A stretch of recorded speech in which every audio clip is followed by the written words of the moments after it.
बताना चाहूंगा किस तरीके से देश में घमासान युद्ध चल रहा है। एक तरफ तो कालीचरण, दूसरी तरफ गांधी जी जो रहे नहीं, तीसरी तरफ जो है आपको बताना चाहूंगा मुस्लिम समुदाय का जो मसीहा माना जाता है, जो फर्जी मसीहा है, वो ओवैसी जो मुस्लिम समुदाय को गर्क में डाल रहा है, मूर्ख बना रहा है, बेवकूफ बना रहा है, वो ओवैसी।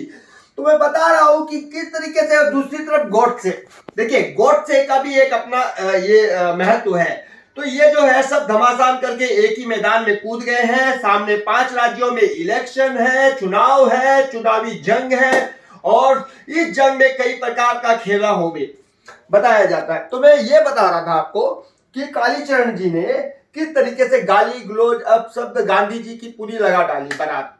तो अब क्या हुआ कि उसके ऊपर देशद्रोह का मुकदमा आ गया। देशद्रोह का मुकदमा आने के बाद उसे अरेस्ट कर लिया गया। काफी लोगों की डिमांड थी कि उसे अरेस्ट किया जाए। आरएसएस, बीजेपी और विश्व हिंदू परिषद जो है वो गांधी मुर्दाबाद और गॉडसे जिंदाबाद बोलते आए हैं और आ भी रहे हैं। इसी का जो है कांग्रेस विरोध कर रही थी और इसी बीच में ओबीसी कूद पड़े। उन्होंने ये कहा कि गांधी को गाली देने पर कालीचरण को अरेस्ट किया जाता है, तो उसी प्रकार से मुसलमानों को जो गाली देते हैं उसको भी उठा के सलाखों के पीछे फेंक देना चाहिए, उसको भी उठाकर जो है जेल के अंदर डाल देना चाहिए। तो ओवैसी ने ये कहा है कि भाई मुसलमानों को गाली देने वाले लोगों को भी डाल देना चाहिए। लेकिन बताना चाहूंगा मैं कि गांधी एक विचारधारा है, लोगों के दिलो दिमाग और नसों में बसा हुआ है। तो गांधी जी जब एक समय था जब भारत आजाद नहीं हुआ था, उससे पहले ये होता था कि किसी गांव में एक छोटा सा भी हवलदार जाकर किसी को डंडा मार देता था तो पूरा गांव लॉकडाउन और सभी दरवाजे बंद हो जाते थे डर डर के, कांप के। तो गांधी जी ने जो आंदोलन किया, जन आंदोलन, पूरे देश को जागरूक किया, पूरे देश को जब जागरूक किया तो पूरे विश्व में उनका डंका बजा। तो ये जो है ये है एक विचारधारा। तो गांधी की जो विचारधारा है बहुत दूर तक गई। तो गांधी जी की पर्सनल भूमिका नहीं बता रहा हूं। अब रहा बात ओबीसी। ओबीसी क्या है? ओबीसी की विचारधारा क्या है? एक साधारण आदमी, एक छोटा सा बोले तो चूहा बोल दीजिए, जो बिल में घुस जाता है।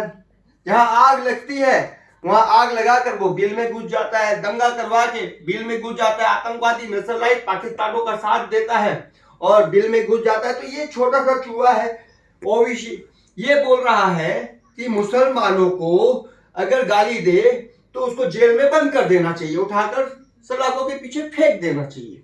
लेकिन मैं बताना चाहूंगा कि पहले मुसलमान तो उस काबिल हो, क्योंकि देखिए ये मुसलमान जो मुस्लिम समुदाय है ये कम पढ़े लिखे लोग हैं, तो इसका फायदा ओबीसी उठा रहा है, उसका शोषण कर रहा है।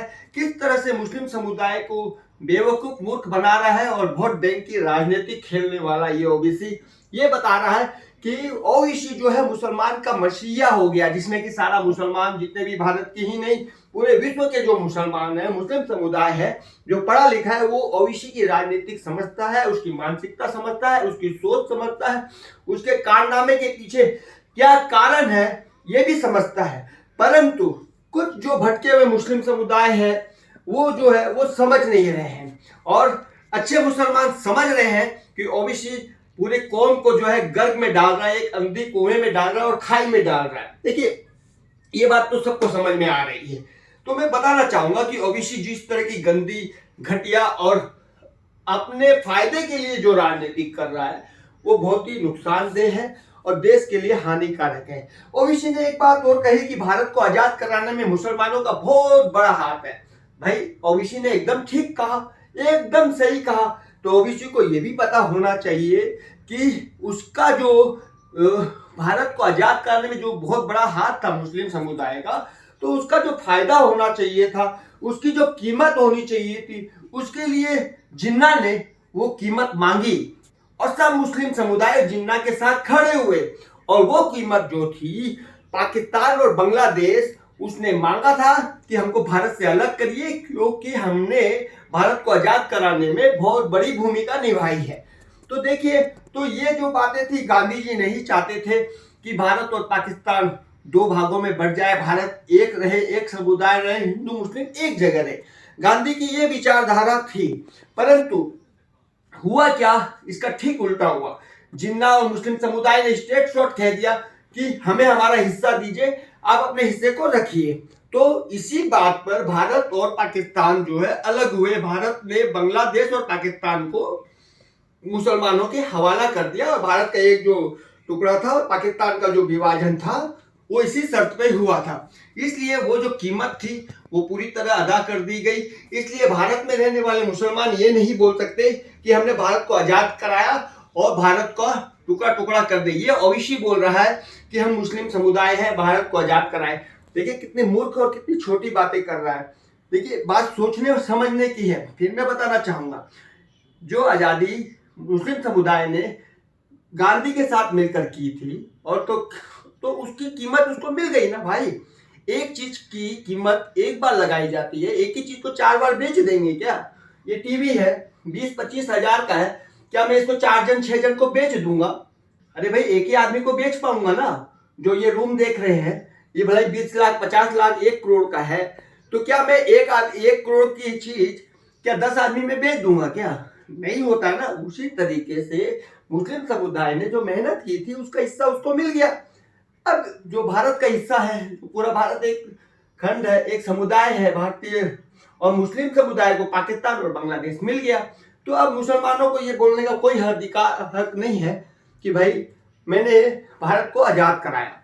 ये बात बोल नहीं सकते क्योंकि वो हिस्सा उसको मिल चुका है, पाकिस्तान में कन्वर्ट हो गया है। और ओबीसी उसकी पार्टी हमेशा ये बोलते आई है कि 15 मिनट दे दो मैं हिंदुओं का कत्लेआम कर दूंगा, ये दे दो वो दे दो मैं हिंदुओं का सफाया कर दूंगा, और पाकिस्तान जिंदाबाद। और हिंदुस्तान में दंगा फसाद वगैरह आतंकवादी वगैरह को साथ और समर्थन देने वाला ये ओबीसी देख सकते हैं कितनी गंदी और घटिया राजनीति कर रहा है। उसके चलते मुस्लिम समुदाय का सर नीचा होता है। उसके चलते हर पढ़े लिखे और जो अच्छे मुसलमान है जो कि समझते हैं बात को, उसका सर भी नीचा होता है। जब आदमी को अपना हिस्सा मिल जाता है और अगर वो दूसरे के हिस्से में हाथ डालता है तो उसको क्या कौन सी श्रेणी में दिया जाएगा? चोर, बेईमान, दगाबाज और गद्दार, यही तो श्रेणी होगी ना। तो ये श्रेणी मिलती है। तो ये बात ओबीसी को समझना चाहिए। ओबीसी जो मंच पर खड़ा होकर अपने चमचों के सामने जो चंद पैसों के लिए या भड़काऊ भाषण देता है, ये तो बहुत ही गंदा और घिनौनी हरकत है। ओबीसी के चलते कई मुस्लिम समुदाय जो है भटक जाते हैं और गलत राह पकड़ लेते हैं। उसके चलते भारत में नहीं पूरे विश्व में जो है मुसलमान बदनाम हो गए हैं और पूरे विश्व में जहां भी मुस्लिम समुदाय जाता है उसको एक आतंकी के रूप में देखा जाता है। देखिए ये बात सही है, आप उठा के देख लो, गूगल देख लो, टीवी देख लो, न्यूज मीडिया देख लो, अमेरिका, ऑस्ट्रेलिया, न्यूजीलैंड, पाकिस्तान, सब जगह से देख लीजिए। पाकिस्तान से अगर इंडिया से कोई मुसलमान जाता है या पाकिस्तान या बांग्लादेश से कोई मुस्लिम समुदाय कहीं जाता है तो उसको पूरा ऊपर से नीचे तक नंगा किया जाता है और उसकी पूरी चेकिंग होती है, सिक्योरिटी चेक होती है।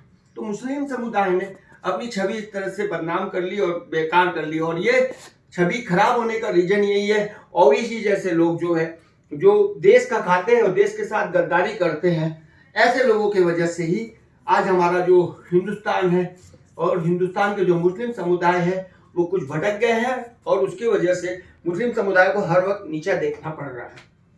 दूसरी बात यह कि कालीचरण ने जो गाली गलौज की शब्द का प्रयोग किया वो बहुत ही गंदा किया, क्योंकि उसको भी हम पता होना चाहिए कि गांधी जो है एक विचारधारा है। देश में गांधी की जो विचारधारा है आज वही लागू होती है। गांधी ने ये कहा था कि एक थप्पड़ गाल में मारो वो दूसरा गाल दे देता था उस समय। लेकिन मैं ये बताना चाहूंगा कि ये विचारधारा ही भारत को आजाद कराया और इसमें कई हिंदू जो है अपना बलिदान दिए हैं। कई लोगों ने जो है अपने खून पसीना तन मन धन से भारत को आजाद कराने में जी जान प्राण लगा दिया। तो इसके आगे क्या बताऊं मैं? ओवैसी को समझना चाहिए और ओवैसी को मैं चैलेंज करता हूं, खुला चैलेंज करता हूं। अगर वो हमारे सामने डिबेट में बैठ जाए तो उसकी हर बात का ही नहीं उसके हर शब्दों का धचिया उड़ा सकता हूं। ओवैसी को हेमंत तोसावाल का खुला चैलेंज, भले वो कहीं बैठ जाए, फोन में बैठ जाए, डिबेट में बैठ जाए, कॉन्फ्रेंस में बैठ जाए, वीडियो कॉलिंग में या वीडियो कॉन्फ्रेंस में बैठ जाए, डिबेट में बैठ जाए। खुला चैलेंज करना चाहता हूं कि ओबीसी जो है हमारे साथ डिबेट करके देख ले, उसकी हर बातों का मैं धज्जिया उड़ा सकता हूं। ओबीसी देखिए, मैं एक बात और बताना चाहूंगा, जहां भी मुस्लिम समुदाय दंगा फसाद लड़ाई झगड़ा करता है या हिंदू समुदाय के द्वारा मुस्लिम समुदाय पर आक्रमण होता है और मुस्लिम समुदाय जिस तरीके से हिंदू समुदाय का सफाया कर रहा है, तो ओबीसी को जब पूछा जाता है कि इसने ऐसा किया आपके कुछ मुस्लिम समुदाय ने, तो वो पट के उसका समर्थन लेकर ये उल्टा पेल देता है सामने वाले पर, ये फेंक देता है कि देखिए हिंदू समुदाय दंगा कर रहा है, कहाँ मुस्लिम समुदाय दंगा कर रहा है। माने उसके मुंह पर, उसके जवान पर और उसके अंतर आत्मा में, उसके खून में झूठ और झूठ से छोड़कर कुछ भी नहीं बसा है। माने झूठ, फ्रेब, दगाबाजी, ये जो उसके दिमाग में है वो सबको खुलेआम दिख रही है, खुले किताब की तरह दिख रही है। ये मैं बताना चाहूंगा। इसी के साथ मैं हेमंत तोसावर, हेमंत टीवी।